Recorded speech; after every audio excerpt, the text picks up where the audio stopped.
The grand auditorium of the Galactic Concordance shimmered under the soft, multispectral lighting designed to accommodate 100 different visual systems. On the central dais, Scholar Cathar of the village, a being of elegant, crystalline fronds and pulsating inner light, gestured with 3 slender manipulators towards a complex holographic projection of the universe's fundamental forces. His voice, translated into a dozen languages, echoed with the serene confidence of one delivering indisputable truth. And thus Cathar intoned, the fronds around his core vibrating with didactic precision.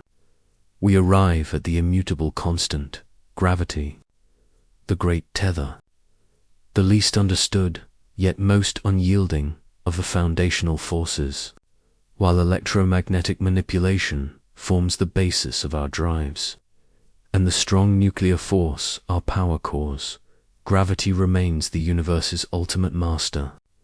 To manipulate it directly is not merely beyond our current technology.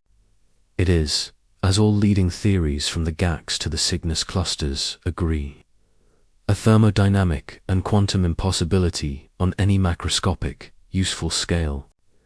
It is the final wall against which all sentient ambition must humbly cease. His multifaceted eyes swept over the assembled delegates, diplomats, and military attaches from across the spiral arm. The audience, a tapestry of chitin, fur, silicate, and energy fields, rippled with respectful agreement, all except for one small contingent in the rear, seated at the human delegation's table. Dr. Aris Thorne watched, her expression unreadable.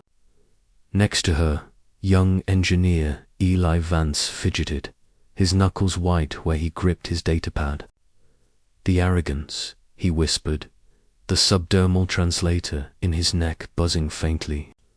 They've had FTL for millennia, and they think they've hit a limit of physics, not engineering. Patience, Eli, Aris murmured, her eyes fixed on Cathar. They're not wrong from their frame of reference. They built a cathedral of knowledge on a foundation we never had. We just dug a different basement. The lecture proceeded. Cathar displayed gravitational lensing maps, the equations for supermassive black holes, the elegant failure of 1,000 gravity drive experiments. To suggest control, he said, a note of finality entering his translated tone, is to misunderstand the fabric of reality itself. It is the first daydream of infant spacefaring races, and the most persistent. We of the Concordance have, sadly, observed many promising cultures waste centuries, even millennia, pursuing this phantom. We offer this knowledge not as a limitation, but as a gift, to steer your vigorous, if enthusiastic, species towards more fruitful avenues of research. A polite wave of telepathic, sonic, and chemical agreement flowed through the chamber. The Velosian delegation, tall and luminous, seemed to glow with greater satisfaction. Humanity's application for elevated status in the Concordance's scientific exchange program was being subtly, politely dismantled. How could a race be considered scientifically mature when its premier physics annex was still, according to their own reports, pursuing the galactic equivalent of alchemy? Eli couldn't stay silent. He raised a hand. The protocol sensors highlighted him. Cathar inclined his main frond. A question from the Terran delegation. Scholar Cathar, Eli began, his voice tight. Your data is impeccable, but what if the assumption is wrong? What if gravity isn't a fundamental force to be harnessed, but a symptom to be treated? A gentle, clicking laughter emanated from the insectoid Zix delegates. Cathar's inner light flickered in a pattern denoting patient amusement. A poetic notion, young being. But symptoms have underlying causes. The cause here is mass warping spacetime. To treat the symptom, you would need to alter space-time itself, a feat requiring energies that would make stars look like match flames. It is a beautiful, hopeless paradox. And if we found a way to sidestep the paradox, Eris Thorne said, standing. Her voice was calm, clear, and cut through the murmurs. Not by applying greater force, but by reinterpreting the geometry. The atmosphere shifted. This was no longer a student's question. This was a challenge. Cathar's fronds stiffened. Dr. Thorne, your species' theoretical work on localized metric engineering was reviewed. It relies on matter states the concordance has proven cannot be stabilized outside of neutron star crusts. A compelling fiction. Aris smiled. It was a small, dangerous human expression that the translators failed to convey. Scholar, with all due respect to your proofs and your millennia of wisdom, you review papers? You don't review hardware. She nodded to Eli. He tapped his datapad at first. Nothing happened. Cathar began to gather his holographic displays, a dismissive hum starting in his core. Then the empty space directly in front of the human delegations table shimmered, not like a hologram, but like air over a scorching desert. A low subordinatory thrum felt in the bones and carapaces of every being present, permeated the chamber. From a small hexagonal device on their table, a field extended, and within that field, the polished iridium sphere Cathar had been using to demonstrate.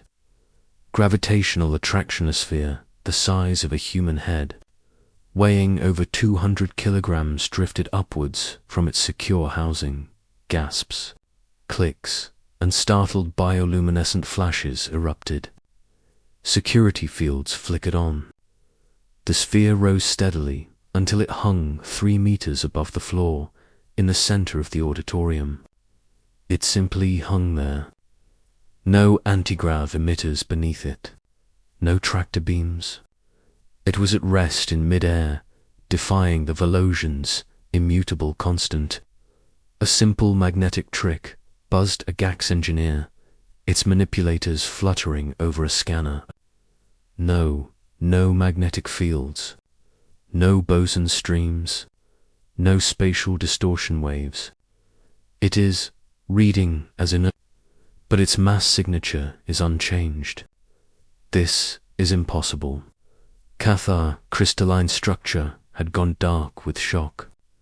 What is this? A demonstration, Eris said quietly. She walked towards the floating sphere. The thrumming intensified slightly. She reached out and, with a single finger, tapped it. The sphere shot sideways across the 100-meter chamber as if flicked by a giant, silent force. It accelerated to a speed that would have shattered the far wall, and then stopped dead, perfectly still, a centimeter from the ornate carapace of the startled Zix ambassador. It hung there for a terrifying second before drifting gently back to the center of the room. We don't control gravity, Scholar Eris explained, her voice the only sound in the stunned silence. As you said, that's a brute force problem. We negotiate with inertia. We introduce a sympathetic vibration to the Higgs field in a localized area. We don't push against gravity. We politely ask mass to forget to be heavy for a moment, to forget to want to move unless told otherwise. Eli stood up, emboldened. Your models say you need exotic matter with negative energy density to warp space-time for a warp bubble, right? We don't make a bubble. We make a mood. In the field, space-time is in a state of perceptual indecision. We just provide a suggestion. To demonstrate, he pulled a standard issue stylus from his pocket and tossed it towards the sphere. As it entered the field's boundary, its trajectory didn't bend. It simply stopped in its arc and began to orbit the sphere slowly, like a tiny moon, unaffected by the auditorium's gravity or its own initial momentum.